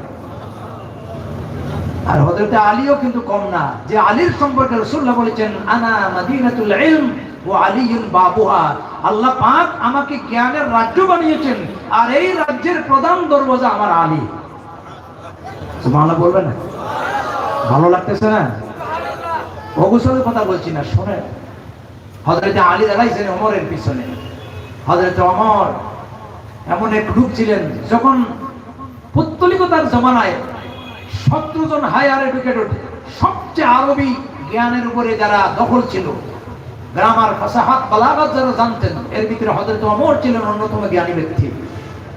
সেই ওমর ইসলামে আসার পরে ইসলামের জাগরণ সৃষ্টি হয়েছে। সেই ওমর যখন ইমামতি করতেন, তার নামাজের ভিতরে কি জালালি তবিয়ত ছিল! আল্লাহু আকবার। হযরতে আলী বলেন, আমি মধুর কণ্ঠে হযরত ওমরের পিছনে দাঁড়ালাম। তিনি সূরা মুলক তেলাওয়াত করলেন। এর দ্বিতীয় রাকাতে পরের সূরা পড়লেন। তন্ময় হয়ে নামাজ পড়লাম। নামাজ শেষ হওয়ার পরে আমি দেখি ইমাম তার মুসল্লি অর্থাৎ তার জায়নামাজে দাঁড়িয়ে বসে বসে মসনু আমল করছেন, আর মুসল্লিরা যার যার কাতারে বসে বসে মসনু আমল করছে। কিন্তু রাতের স্বপ্নে বারবার আমার অন্তরে দাগ কাটে, কি দেখলাম কি দেখলাম। এই জন্য আমি মসজিদ থেকে বেরিয়ে যাওয়ার সিদ্ধান্ত নিলাম। বাইতুল সালামের দরওয়াজা দিয়া মদিনার এই মসজিদ থেকে যখন আমি বেরিয়ে যাচ্ছিলাম, তখন দেখি ওই রাত্রে যে বৃদ্ধা, হুবহু ওই বৃদ্ধা বাইতুল সালামের দরওয়াজার সামনে দাঁড়ায় আমার অপেক্ষায় আছে, আর বলছে, তা আলী, আলী, আলী আসো, তোমার অপেক্ষায় আমি এখানে। দেখো, আমি আমার বাগান থেকে খেজুর নিয়ে এসেছি, ওই পাত্রটা মসজিদের ইমাম সাহেবকে দাও, তিনি যেন খান, মুসল্লিয়ানে কারামদেরকে যেন বন্টন করে দেন। ওনারা যদি খায়, আমার বিশ্বাস আল্লাহ রাব্বুল আলামিন আমার বাগানের ভিতরে, আমার ব্যবসার ভিতরে আল্লাহ পাক বরকত বাড়াইয়া দিবেন। আপনারা যে আল্লাহর রাস্তায় সাহায্য করেন, এতিম মিসকিনকে সহযোগিতা করেন, মেহমানদারি করেন, এগুলাতে কোনোদিন কার্পণ্য করবেন না। কারণ বাহ্যিক অবস্থায় দেখেন যে এগুলাতে ক্ষতি হয়। প্রকৃতপক্ষে মেহমানদারি করলে, মানুষ খাওয়ালে, আল্লাহর রাস্তায় আপনার উভয় হস্তে দান খায়রাত করলে আল্লাহ বরকত বাড়াবেন।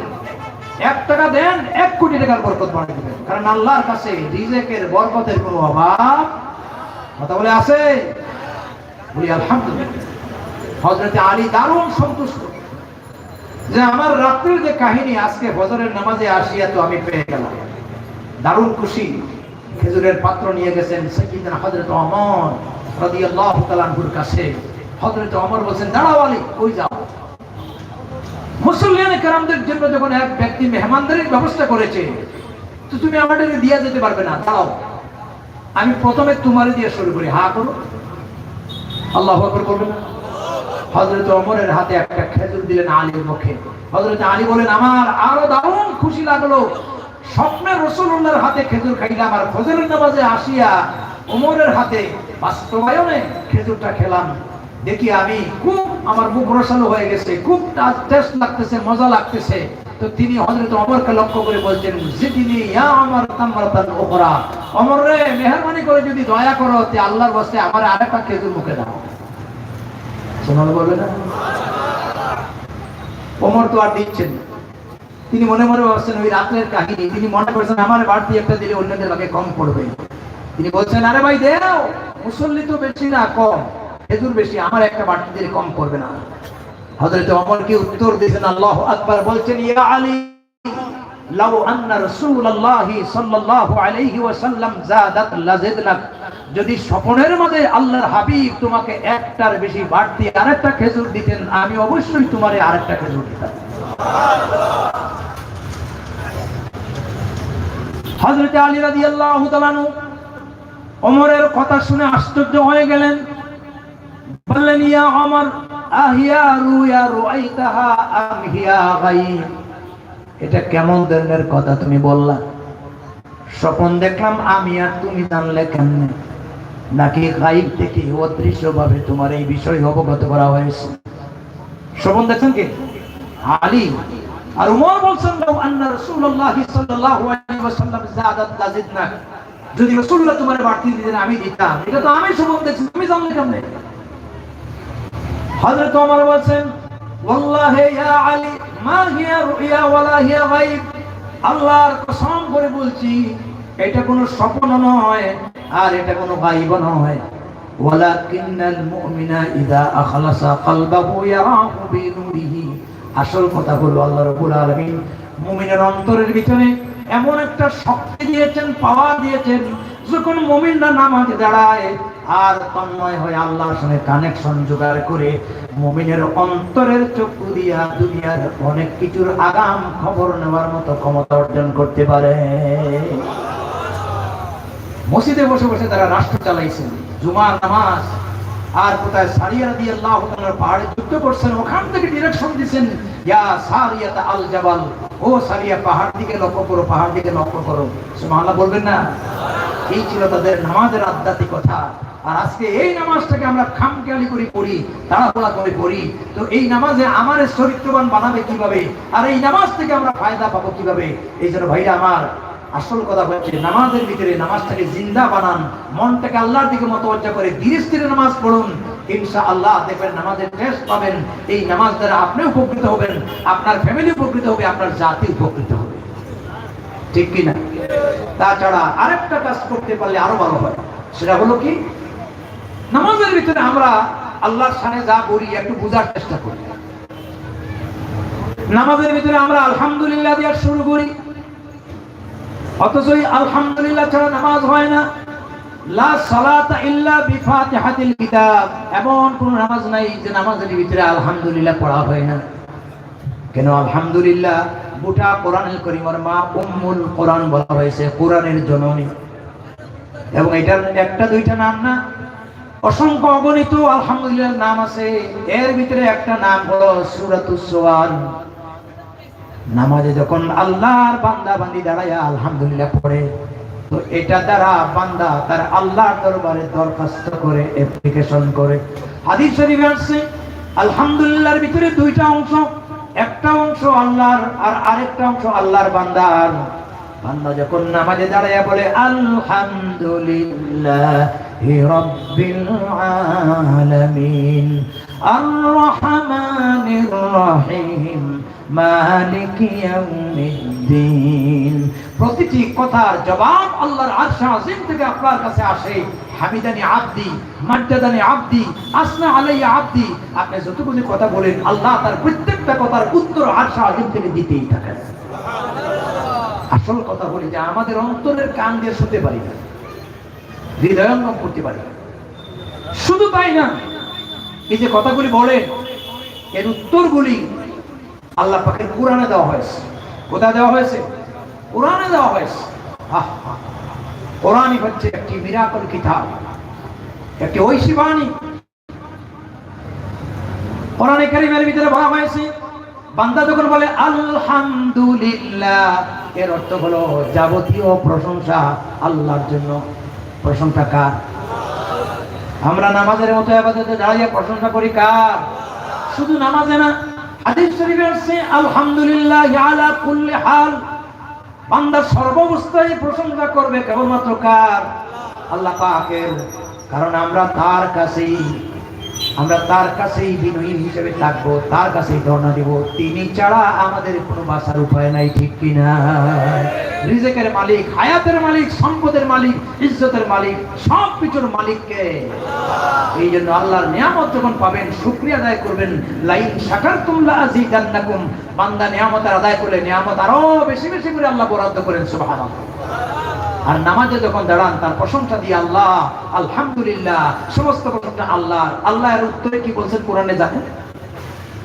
কোরআনে কারীমে আল্লাহ রাব্বুল আলামিন বলেছেন ওয়ালাহুল হামদু ফিস সামাওয়াতি ওয়াল আরদ। নামাজে যেন বান্দা আল্লাহর সঙ্গে কথা বলছে, আল্লাহ জবাব দিচ্ছেন। আল্লাহ বলছেন বান্দারে তুই আমার প্রশংসা করছ, শুধু তুই না, এই পৃথিবীর ভিতরে আমার যত সৃষ্টিরাজি আছে, আমার যত মাখলুকাত আছে, সব সৃষ্টিরাজি অনুরূপ ভাবে আমার প্রশংসায় লিপ্ত আছে। ইউসাব্বিহু লিল্লাহি মা ফিস সামাওয়াতি ওয়াল আরদ, আকাশ আর জমিনের ভিতরে যা কিছু আছে সব সৃষ্টিরাজি আমার তাসবিহরত আছে। জোরে বলেন সুবহানাল্লাহ।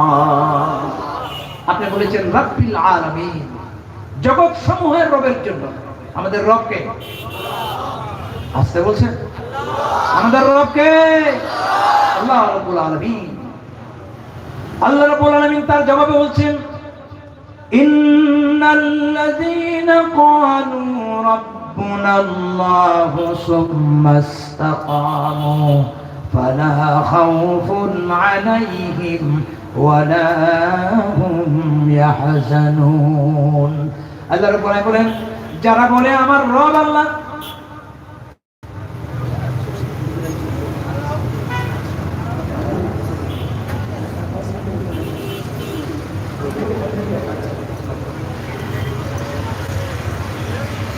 আপনারা যেভাবে তন্ময় শুনছেন আমি অনুভব করছি যে আপনাদের কাছে এই কোরআন শোনার কথাগুলি ভালো লাগতেছে ঠিক কি না আসলে সময় কম পরবর্তী মেহমান উপস্থিত তো আমি বিস্তারিত দিকে যাব না ইনশাআল্লাহ 15 মিনিট সময় পেয়েছি এর ভিতরে শেষ করব আল্লাহ রাব্বুল আলামিন বলেন ইন্নাল্লাযীনা ক্বালু রাব্বুনাল্লাহু সুম্মা ইসতাকামু ফালা খাউফুন আলাইহিম ওয়ালা হুম ইয়াহজানুন যারা বলে আমার রব আল্লাহ সুম্মা ইসতাকামু এর উপরে অবিচল থাকে আমি আল্লাহ তাদেরকে জানাইয়া দিলাম ফালা খাউফুন আলাইহিম ওয়ালা হুম ইয়াহজানুন কোনো ভয়ের দরকার নেই শঙ্কিত হওয়ার দরকার নেই দুনিয়া এবং আখিরাতের জন্য আমি আল্লাহ তোমার জিম্মাদার হয়ে গেলাম আল্লাহই আমাদের কফিল আল্লাহই আমাদের জিম্মাদার আল্লাহ ছাড়া বাঁচার কোনো উপায় নাই ঠিক কিনা বলি এই যে কোভিড-19 খালি মাস্ক পরেন আর সোশ্যাল ডিসটেন্স খালি সামাজিক দূরত্ব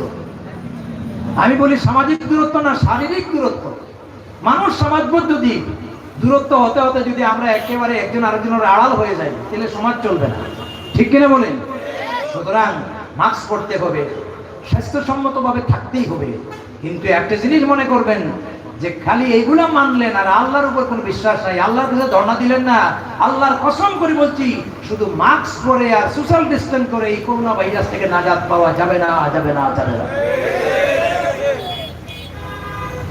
এক বিচারা ঢাকায় করোনা ভাইরাস যখন আসছিল 6 মাসের খাবার নাবার নিয়ে চাউল ডাল নিয়ে 6 তলা ধরছে যাতে নিচে নামি আর করোনা ভাইরাসের মোকাবিলা করতে না আল্লাহ হেরে উপরে ধরছে এই ভাইরাসে মারাও গেছে নামাজে মানুষ করোনা হবে না ইনশাআল্লাহ 5 ওয়াক্তের নামাজ পড়তে গেলে ওযু করলে অটোমেটিক এই অগ্নিপৃত্যঙ্গ ধোয়ার সাথে যত ভাইরাসগুলি আছে এগুলো ধুয়ে মোছা সাফ হয়ে যায় ইনশাআল্লাহ যাই হোক এইভাবে আপনি যখন বলছেন মালিক ইয়াউমিদ্দিন এরপর আপনি বলছেন রব্বিল আলামিন আর রহমানির রহিম হে আল্লাহ তাআলা তুমি তো রহমান তুমি তো রহিম তুমি দয়ালু অতি দয়ালু আল্লাহ পাক বলেছেন ওয়াসিআত রাহমাতি কুল্লা শাই আমারে তুই রহমান বলেছ আমার রহমতের ভিতরে গোটা জগৎ সমবেষ্টন আছে আর আমারে রহিম বলেছ শুন ওয়া কানা বিল মুমিনিনা রহিমা আমি তো মুমিনদের জন্য বিশ্বাসীদের জন্য আসলেই দয়ালু মুমিনদের জন্য দয়ালু কে এবার বলেছেন মালিক ইয়াউমিদ্দিন আল্লাহ তুমি তো বিচার দিনের মালিক আল্লাহ জবাবে বলছেন ওয়ামা আদরাকা মা ইয়াউমুদ্দিন বিচার দিনের অবস্থাটা কেমন হবে সুম্মা মা আদরাকা মা ইয়াউমুদ্দিন আবার বলি ওই কিয়ামতের দিনের বিচারের অবস্থাটা কেমন হবে ইয়াউমা লা তামলিকু নাফসুন লিনাফসিন শাইআ ওয়াল আমরু ইয়াউমা ইযিন লিল্লাহ আওয়াজ দিয়ে জোরে জোরে বলেন সুবহানাল্লাহ সেই দিন একমাত্র বিচারক থাকবো আমি নিরঙ্কুশ ক্ষমতা আমার অধীনে সেই দিন সুপারিশ করা দূরের কথা আমার পারমিশন ছাড়া কথা বলারও কেউ অধিকার পাবে না ঠিক কিনা বলি দুনিয়াতে বেটাগিরি সেখানে কোনো বেটাগিরি মাতব্বরগিরি আর বাদশাগিরি চলবে না সবাই আল্লাহর সামনে আসামের কাঠগড়ায় দণ্ডায়মান হতেই হবে কথা ঠিক কি আপনি বলেছেন ইয়াকা না'বুদু ওয়া ইয়াকা নাস্তাঈন আল্লাহ আমি তো তোমার দাসত্ব করি আর তোমার কাছে সাহায্য চাই আল্লাহ বলেন কথাটা ঠিক আছে আমা খালাকতুল জিন্না ওয়াল ইনসা ইল্লা লিয়াবুদুন আমি তো জিন আর ইনসান আমার ইবাদতের জন্য সৃষ্টি করেছি আর সাহায্য আমার কাছে চাইছো শোন আল্লাহ বলেছেন ওয়া কানা হাক্কান আলাইনা নাসরুল মুমিনিন আমি তো মুমিনদের সাহায্য দেওয়ার জন্যই উপস্থিত আছি অপেক্ষায় আছি মুমিনের সাহায্যকারী কে এইভাবে আপনি বলেছেন ইহদিনাস সিরাতাল মুস্তাকিম আল্লাহ আমাদেরকে সরল সঠিক পথে চালাও আল্লাহ তার জবাবে বলেছেন ওয়া আনি'বুদুনি হাযা সিরাতুল মুস্তাকিম, আমার ইবাদত করো, এটাই হচ্ছে আমার একমাত্র হেদায়েতের পথ। সুবহানাল্লাহ। আল্লাহর ইবাদতের ছাড়া বাইরে যত পথগুলি আছে সব গোমরাহির পথ। আর আল্লাহর কথা, আল্লাহর আইন, আল্লাহর হুকুমের ভিতরেই আপনার জীবন যাপন, এটাই হেদায়েতের পথ। কথা ঠিক কিনা বলেন? এইভাবে পুরা আলহামদুলিল্লাহ আপনি শেষ করবেন। আপনি বলবেন আমিন, ফেরেশতাদেরকে বলবেন তোমরা আমার বান্দাদের সাথে আমিন বলো। নামাজ পড়ার পরে আল্লাহ এত সন্তুষ্ট হন যে নামাজরত অবস্থায়, মসজিদে থাকা অবস্থায় আল্লাহ ফেরেশতাদেরকে সাক্ষ্য রাখেন, তোমরা সাক্ষ্য থাকো। এই বান্দাকে বানাইতে গিয়ে তোমরা বলেছিলে আতাজআলু ফিহা মান ইউফসিদু ফিহা ওয়া ইয়াসফিকুদ দিমা, এরা পৃথিবীতে গিয়ে মারামারি করবে, বিপর্যয় সৃষ্টি করবে। সব না, আমার এখনো কিছু মুখলিস বান্দা আছে যারা আমাকে একনিষ্ঠতার সহিত ডাকে, আমার স্থান করে সিজদা দেয়। আমি তোমাদেরকে সাক্ষ্য রেখে ঘোষণা দিলাম আমার বান্দা বান্দি নামাজরত অবস্থায় তার জিন্দেগির গুনাহগুলি মাফ করে দিলাম। আমার বিষয় হচ্ছে নামাজে কিভাবে অন্যায় থেকে বাঁচায়। সময় কম, এখন নামাজ শেষ, আপনার কাজটা কি? কোরআনে কারীম আল্লাহ রাব্বুল আলামিন বলেছেন ফাইদা কুদিয়াতিস সালাতু ফান্তাশিরু ফিল আরদি ওয়াবতাগু মিন ফাদলিল্লাহ। নামাজ সমাপ্ত হয়ে যাওয়ার পরে তোমরা মসজিদ থেকে বেরিয়ে যাও, যার যার ব্যবসা বাণিজ্য হাতে নাও। এখন আপনার ব্যবসা বাণিজ্য কাজ করা ঠিক কি? যখনই আপনি আল্লাহর সিজদা দিয়ে মসজিদে বের হবেন, মিস্টার ইবলিস আপনার প্রতি খুবই রাগান্বিত, খুব অসন্তুষ্ট, কারণ আপনি আল্লাহর সিজদা দিয়ে আল্লাহর মুকররম হয়ে গেছেন। আর এই বান্দারে সিজদা না দেওয়ার কারণে মিস্টার ইবলিস সারা জীবনের জন্য মালাউন হয়েছে, ঠিক কিনা? এখন আপনাকে মসজিদের বাইরে যত অন্যায় কাজ আছে, যত সোশ্যাল ক্রাইম আছে, যত সামাজিক অপরাধ আছে, সব অপরাধের ভিতরে লিপ্ত করানোর 100% চেষ্টা চালাবে, কারণ শয়তানি হচ্ছে আমাদের আসল দুশমন। ইন্নাহু লাকুম আদুউম মুবিন। এখন কিভাবে দুশমনি করবে? আপনি যাবেন দোকানে, শয়তান আপনারে বলবে কাজ কর, চাউলে 1 কেজি চাউলে 500 গ্রাম কমাইলে বাড়তি 6 টাকা লাভ হবে। আপনি অফিসে গেছেন, বলবে ঘুষ খা, এই টাকা দিয়ে চলে না। আপনারে বলবে মিথ্যা বল, ওজনে কম দে, বাসি বাল দে। কথা মনে কিছু নিয়েন না, সব নামাজি না, কিন্তু বহু নামাজি আছে নামাজ পড়ে ঠিকই কিন্তু ওজনে কম দেয়, আছে কি নাই? জায়গা জমি দখল করে আছে কি নাই? সুদ খায়, ঘুষ খায়, আছে কি নাই? প্রতারণা আছে কি নাই? যদি নামাজটা জীবন্ত হয়, তখন এই ধরনের প্রশ্ন যখন শয়তান দিবে, মিস্টার ইবলিসের সাথে আপনার নামাজেই ফাইটিং শুরু করে দিবে, আর বলবে বাবা তুই এই কাজ করবি না, কারণ এই মুহূর্তে তুই বলেছ মালিক ইয়াউমিদ্দিন, বিচার দিনের মালিক আল্লাহ। যখন আপনার মনের ভিতরে ফিলিংস তৈরি করবে, আপনি এই ফিলিংসের কারণেই যত প্রকারের অন্যায় আছে সব অন্যায় থেকে নিজেরে গুটাই নেবেন। কারণ আমি যদি আজকে অন্যায় করি আর কারো কাছে জবাব দিতে হোক না হোক, আল্লাহর দণ্ডায়মান হতে হবে, এই ভয়ের কারণে সামাজিক যত অপরাধ আছে, যত অন্যায় আছে, যত কর্মকাণ্ড আছে, সব গুনাহের কাজ থেকে নামাজই আপনাকে বাঁচাইয়া রাখবে। তাহলে আল্লাহর কথা ঠিক আছে, ইন্নাস সালাতা তানহা আনিল ফাহশাই ওয়াল মুনকার। এই নামাজ আমরা জীবন্ত বানাই, এই নামাজ ধীরে ধীরে পড়ি, এই নামাজ বা জামাতের সাথে পড়ি। মা বোন যারা আছে তাদের মধ্যে উদাসীনতা আছে, ঠিক টাইম মতো নামাজ পড়ে না, আমরা তাদেরকে নামাজে অভ্যস্ত করি। যুবক ভাইদেরকে বলছি, এই যৌবনের কালে মসজিদ বিমুখ যুবকেরা, তোমরা অন্তরপক্ষে এই যৌবনের কালে মসজিদ মুখে হও। একটা যুবক যদি যৌবন কালে আল্লাহর ইবাদত করে, গোলামি করে, যৌবনের বয়সের মূল্য অনেক দাম। রাসূলুল্লাহ বলেছেন ওয়াশাবুন নাশা ফি ইবাদাতিল্লাহ, কিয়ামতের দিন ময়দানে মাহশরে আল্লাহ পাক যাদের যৌবনকাল আল্লাহর গোলামিতে ব্যয় করেছে তাদেরকে আরশে আযীমের ছায়ার নিচে জায়গা দিয়ে সম্মান দিবেন, বলেন সুবহানাল্লাহ। আজকের যুবকরা চরিত্রবান হওয়ার দরকার। যুবকরা যত নামাজি হবে, ভালো হবে, তাদের দ্বারা সমাজ রাষ্ট্র ভালো চলবে, ঠিক কিনা?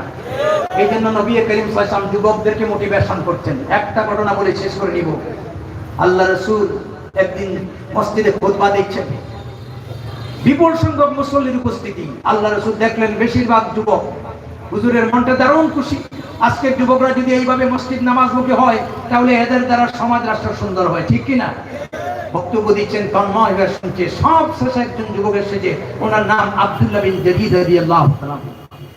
উনি আসে দেখে জায়গা নাই, আর মসজিদ তো খেজুর পাতা দিয়া, নিচের ফ্লোর বালু, পানি পড়লে ধুলাবালু একসাথে হয়ে যায়। উনি দাঁড়াইয়া দাঁড়াইয়া বক্তব্য শুনছে। আহারে নবী কারে করে, আল্লাহ নবী গায়ের রুমালটা টান দিলেন আর ঢিল মারলেন, বললেন ইজলিস ইয়া জালিল, ও আমার আব্দুল্লাহ বিন জারির, বসার জায়গা নাই। আমি আমার গায়ের কাপড়টা দিলাম, এটারে নিচে যায় নামাজের মতো বিছাইয়ের উপরে তুমি বসে যাও। মানুষের ভিতরে কৌতূহল জাগলো, রাসূলুল্লাহর চাদরটা ছেলেটা নিচে রাখবে, এটা তো মারাত্মক বেয়াদবি। কিন্তু কেউ কথা বলতেছে না, ছেলেটা কি করে দেখি।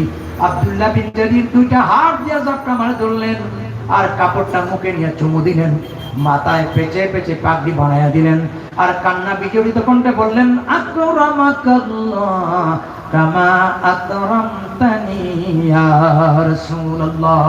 ও আল্লাহর হাবিব, আপনি আমাকে যেভাবে আপনার কাপড় দিয়া রুমাল দিয়ে মোটিভেশন করেছেন, আমি তো এই বেয়াদব না যে আপনার এটা নিচে রাখবো।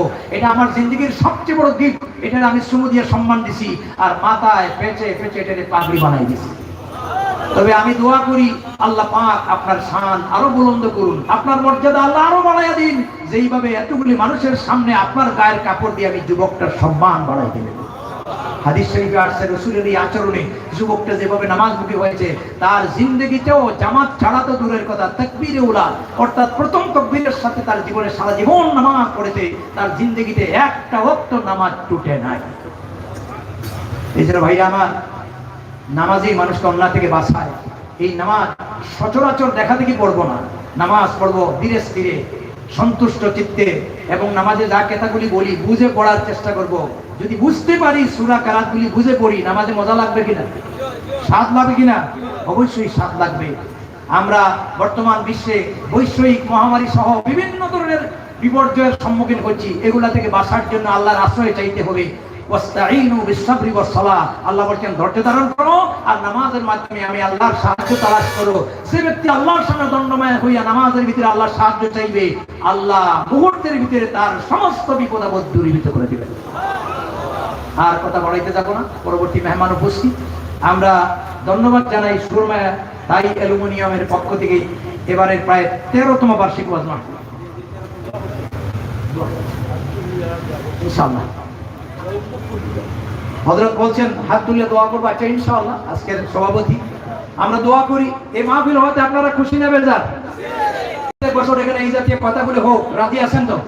আমরা যে কথাগুলি বললাম কোরআন হাদিসের ভিতরে না বাহিরে? কোন রাজনৈতিক কথা বলেছি?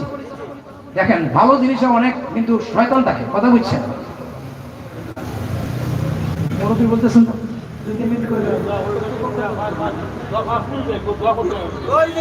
আচ্ছা দুরূদ পড়েন সাল্লাল্লাহু আলা সাইয়্যিদিনা ওয়া মাওলানা মুহাম্মদ ওয়া আলা আলিহি ওয়া আসহাবিহি ওয়া সাল্লাম। আল্লাহুম্মা আমিন। ربنا ظلمنا أنفسنا وإن لم تغفر لنا وترحمنا لنكونن من الخاسرين. ربنا هب لنا من أزواجنا وذرياتنا قرة أعين واجعلنا للمتقين إماما. اللهم إني أعوذ بك من البرص والجنون والجذام ومن سيء الأسقام. আল্লাহ তাআলা ঐতিহ্যবাহী সুরমা তাই অ্যালুমিনিয়ামের পক্ষ থেকে 13তম বার্ষিক ওয়াজ মাহফিল, পুরা প্যান্ডেল তোমার বান্দারা কানায় কানায় ভর্তি। আল্লাহ বসার জায়গা নাই, দাঁড়ায় দাঁড়ায় তোমার বান্দাগুলি প্রাণ ভরে কোরআন শোনার কথাগুলি শুনলো। মেহেরবানি করে মাহফিলের শুরু থেকে শেষ পর্যন্ত তুমি কবুল আর মঞ্জুর করে নাও। আমাদের পক্ষ থেকে লক্ষ কোটি দরুদ সালাম আমাদের প্রিয় নবী রাসূল মাকবুল সাল্লাল্লাহু আলাইহি ওয়াসাল্লামের রওজা প্রাণে পৌঁছে দাও। আল্লাহ তোমার হাবিবকে দেখি নাই, সাহাবায়ে কেরামদের দেখি নাই, যতদিন পর্যন্ত নবীর রওজার সামনে দাঁড়ায়া আসসালাতু ওয়াসসালামু আলাইকা ইয়া রাসূলুল্লাহ বলি নাই, ততদিন পর্যন্ত এই পৃথিবী থেকে চির বিদায় দিও না। যতদিন পর্যন্ত ইহরামের কাপড় গায়ে লাগাই নাই, ততদিন পর্যন্ত কাফনের কাপড় পরাইও না। আল্লাহ সকলের জিন্নামর্দকে মাফ করে দাও। আমাদের অনেকের আব্বা নাই, অনেকের মা নাই। হে আল্লাহ মেহেরবানি করে আমাদের বুড়া বুড়া মা বাপকে রহম করো, তাদের কবরখানাকে জান্নাতের টুকরো বানায়া দিও। তামাম বিশ্বের সব মুমিনদের মাফ করে দাও। বিশ্বের করোনা ভাইরাসের হাত থেকে গোটা বিশ্ববাসীকে নাজাত দাও। আমাদের দেশকে তুমি হেফাজত করো। আজকে 10 মাস হয়ে গেল, বিভিন্ন প্রতিষ্ঠানগুলি ভাইরাসের কারণে বন্ধ হয়ে আছে। মাওলা আল্লাহ সব প্রতিষ্ঠানের দরওয়াজা খুলে দাও। ছাত্র ছাত্রীদের পড়াশোনাতে মনোযোগী হওয়ার তৌফিক দাও। মেধাশূন্য হয়ে যাচ্ছে দাদা, আল্লাহ এই দেশটাকে মেধাশূন্য বানাইও না। আল্লাহ বিশ্ববিদ্যালয়ের ছাত্ররা পরীক্ষার্থী, আল্লাহ কলেজ ছাত্ররা পরীক্ষার্থী, মাদ্রাসা ছাত্র পরীক্ষার্থী, আমাদের সব ছাত্র ছাত্রীদের পরীক্ষা উত্তীর্ণ করে দাও। আল্লাহ আমাদেরকে এক বানাও, ন্যাক বানাও। আল্লাহ ব্যবসায়ীদের ব্যবসায়ের ভিতরে বরকত দাও, চাকরিজীবীর চাকরির ভিতরে বরকত দাও। আমাদেরকে নামাজি বানাও, আমাদের যুবকদের চরিত্র সুন্দর করে দাও, আমাদের মা বোনদের দিনদার নামাজি বানাও, পর্দানশী বানাও। আখিরি গুজারিশ ইয়া আল্লাহ এই মাহফিল 13তম মাহফিল, আল্লাহ এই ভাই সহ যে সমস্ত ভাইদের আর্থিক সহযোগিতায় এই ময়দানে আল্লাহ এত সুন্দর কোরআনের মাহফিল হচ্ছে, তুমি কবুল করে মঞ্জুর করো। তাদের ব্যবসা বাণিজ্যের ভিতরে বরকত দান করো, হায়াতের ভিতরে বরকত দান করো, জানে মালে বরকত দান করো। আল্লাহ দূর দূরান্ত থেকে তোমার যে সমস্ত বান্দার এই মাহফিলে উপস্থিত হয়েছেন, যারা বিশেষ কারণে আসতে পারেন নাই, কিয়ামতের দিন মুসিবতের সময় এই মাহফিলটাকে আমাদের সকলের নাজাতের জরিয়া বানায় দিন। রব্বানা তাকাব্বাল মিন্না ইন্নাকা আনতাস সামিউল আলিম وتب علينا يا مولانا إنك أنت التواب الرحيم بفضل سبحان ربك رب العزة عما يصفون وسلام على المرسلين والحمد لله رب العالمين واجعل آخر كلامنا عند الموت لا إله إلا الله محمد رسول الله। السلام عليكم। আলহামদুলিল্লাহ। হযরত মাওলানা